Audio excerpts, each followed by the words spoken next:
Hello everyone. In this video we will learn about control statements in C++.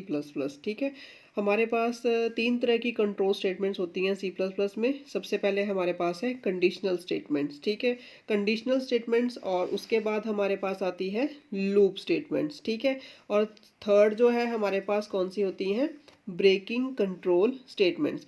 हम ये सारी ही one by one discuss करेंगे with explanation and with one or two examples of each। ठीक है, ताकि आपको clarity हो सके कि कंडीशनल स्टेटमेंट्स क्या होती हैं, लूप स्टेटमेंट्स क्या होती हैं एंड ब्रेकिंग कंट्रोल स्टेटमेंट्स होती क्या हैं और उनको यूज़ कैसे करते हैं प्रोग्रामिंग में। ठीक है, तो सबसे पहले हमारे पास है कंडीशनल स्टेटमेंट्स। कौन कौन सी हैं conditional statements? If statement, if else statement, and then हमारे पास है स्विच केस स्टेटमेंट। ठीक है, हम तीनों ही पढ़ेंगे और तीनों के प्रोग्राम्स भी करेंगे सो दैट आपको और ज़्यादा क्लियर हो। तो इफ़ स्टेटमेंट हम सबसे पहले करेंगे। इफ़ स्टेटमेंट क्यों यूज़ करते हैं हम प्रोग्रामिंग में? हम कंडीशंस चेक करने के लिए यूज़ करते हैं। ठीक है, it is use to express conditional expressions.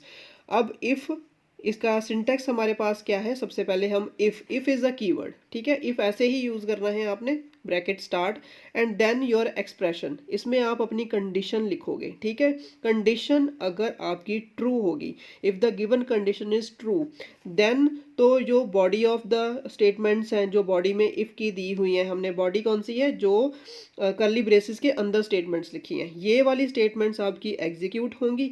Otherwise क्या होगा, जो प्रोग्राम का कंट्रोल है वो इससे बाहर आ जाएगा। ठीक है, यहाँ इसके जो ऑप्शनल दिए होंगे स्टेटमेंट्स वो एग्जीक्यूट होंगे। तो ठीक है, इतना आपको क्लियर है। इसका प्रोग्राम हम करेंगे। इससे पहले हम करेंगे इफ़ एल्स स्टेटमेंट। ठीक है, इससे आपको इफ़ एल्स से ही आपको इफ़ स्ट्रक्चर भी क्लियर हो जाएगा। तो मैंने एक में ही दोनों एक्सप्लेन कर दिए हैं। ठीक है, अब इफ़ एल्स जो स्ट्रक्चर है वो मोस्ट कॉमनली यूज्ड स्ट्रक्चर है इन C++ प्रोग्रामिंग। कैसे? इसका सिंटेक्स जो है वो क्या है, इफ़ हम ऐसे ही लिखते हैं, इफ़ देन हम एक्सप्रेशन लिखते हैं। ठीक है, अगर ये एक्सप्रेशन ट्रू है तो ये statement number one will be executed. Else क्या होगा, अगर स्टेटमेंट रॉन्ग है, फॉल्स है, तो क्या होगा, else part will be executed. Means जो स्टेटमेंट्स हमने एल्स पार्ट में लिखी हैं वो एग्जीक्यूट होंगी। ठीक है, तो यहाँ statement one, statement to.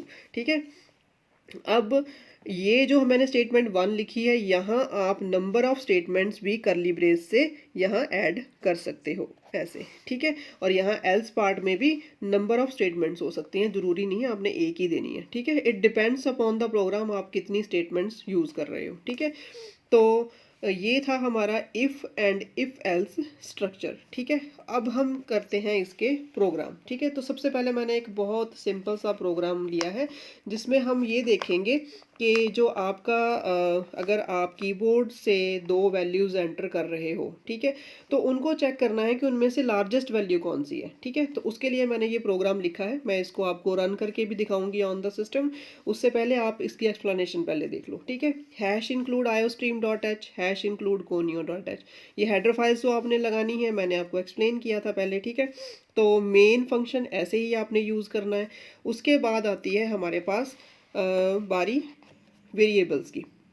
Integer type के मैंने दो ले लिए, x कॉमा वाई। ठीक है, दो मैंने वैल्यूज एंटर करानी है तो मैंने दो वेरिएबल ले लिए। ठीक है, तो सी आउट मैंने अब मैसेज स्क्रीन पर प्रिंट होगा जब ये प्रोग्राम एग्जीक्यूट होगा। तो सबसे पहले मैसेज स्क्रीन पर क्या प्रिंट होगा, एंटर एनी टू नंबर्स। ठीक है, तो मैसेज स्क्रीन पर आया, enter any two numbers, means it is asking the user to enter two numbers. अब यूज़र जो कीबोर्ड से है वो दो नंबर कोई भी एंटर कर रहा है। ठीक है, तो जो पहला नंबर है वो उसकी वैल्यू x में चली जाएगी, तो दूसरा नंबर उसने एंटर किया उसकी वैल्यू y में चली जाएगी।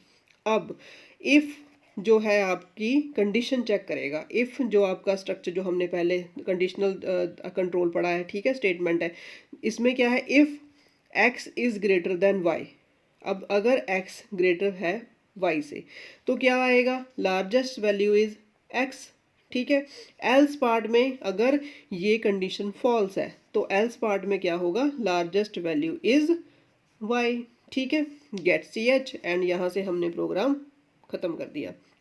अब इसको जब हम एग्जीक्यूट करेंगे प्रोग्राम को, तो आप सपोज़ अब कीबोर्ड से जो आपका यूज़र है वो सपोज 8 और 7 वैल्यू एंटर करता है, ठीक है, ये आप स्पेस डाल के ही वैल्यू लिखोगे, otherwise it will consider it 87।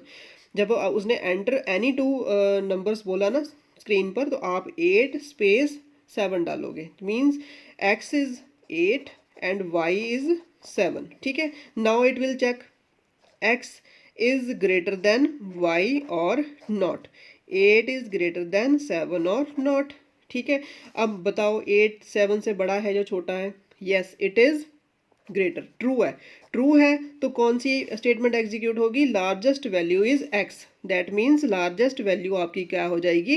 8 will be the largest value, ठीक है, it will represent on the screen. अब सपोज आप दूसरी बार इसको रन कर रहे हो प्रोग्राम को, और दूसरी बार जो आपका यूज़र है वो कीबोर्ड से वैल्यू दे रहा है 6 एंड 9, ठीक है। तो x की वैल्यू कितनी हो गई? 6, y की वैल्यू कितनी हो गई? 9, ठीक है। अब दोबारा ये कंडीशन चेक करेगा, it will check 6 is greater than 9 और नॉट। यस, अब क्या है आपकी जो 6 ग्रेटर देन है 9 से और नहीं है, तो क्या है? नहीं है, that means it's a false statement. False जब होगा तो इफ स्टेटमेंट जो है वो एग्जीक्यूट नहीं होगी, इसका एल्स पार्ट एग्जीक्यूट होगा, दैट मीन्स कौन सा? Largest value is y। अब y की वैल्यू हमारे पास कितनी है? 9, तो इसमें क्या होगा? Largest value is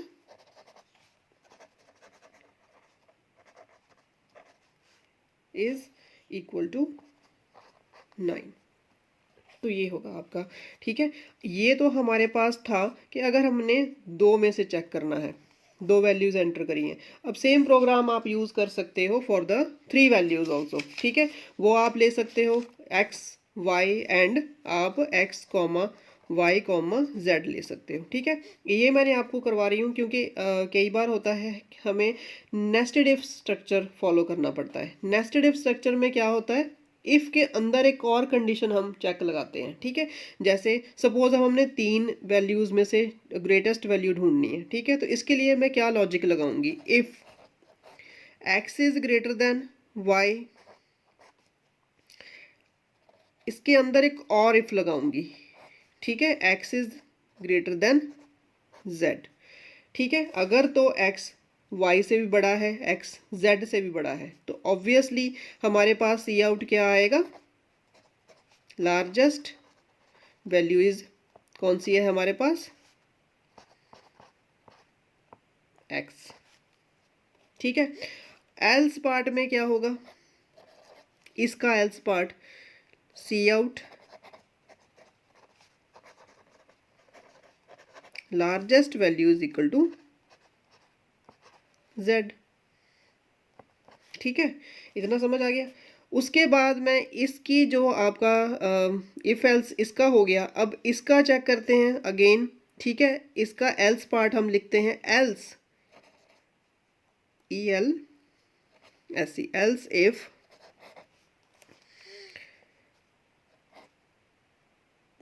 y is greater than z, ठीक है।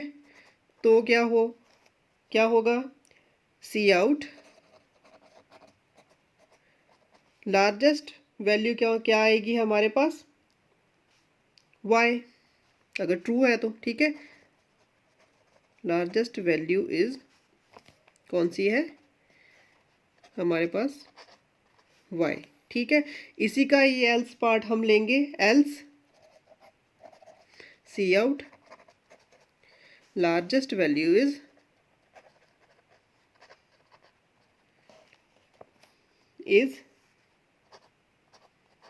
z, ठीक है।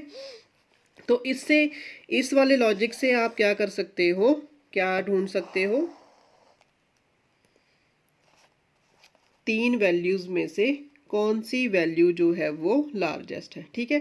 आप ट्राई करके देखना इस लॉजिक को और रन करके देखना कि 3 वैल्यूज एंटर करवाने के बाद क्या आपका जो प्रोग्राम है उसकी आउटपुट सही आती है या गलत आती है। आप मुझे कमेंट सेक्शन में ज़रूर बताना, ठीक है। आई होप आपको if structure, if else and nested if भी समझ आ गया होगा, ठीक है। तो नेक्स्ट वीडियो में मैं आपको ये दोनों प्रोग्राम्स रन करके भी दिखाऊंगी, largest between 2 and largest between 3। तीनों ही दोनों में से भी लार्जेस्ट और तीनों में से भी लार्जेस्ट, मैं दोनों प्रोग्राम्स आपको बना के दिखाऊंगी, रन करके दिखाऊंगी, ठीक है। तब तक के लिए thank you so much for this video and please अगर आपको समझ आया है तो kindly subscribe, like and share my channel as much as you can. Thank you so much.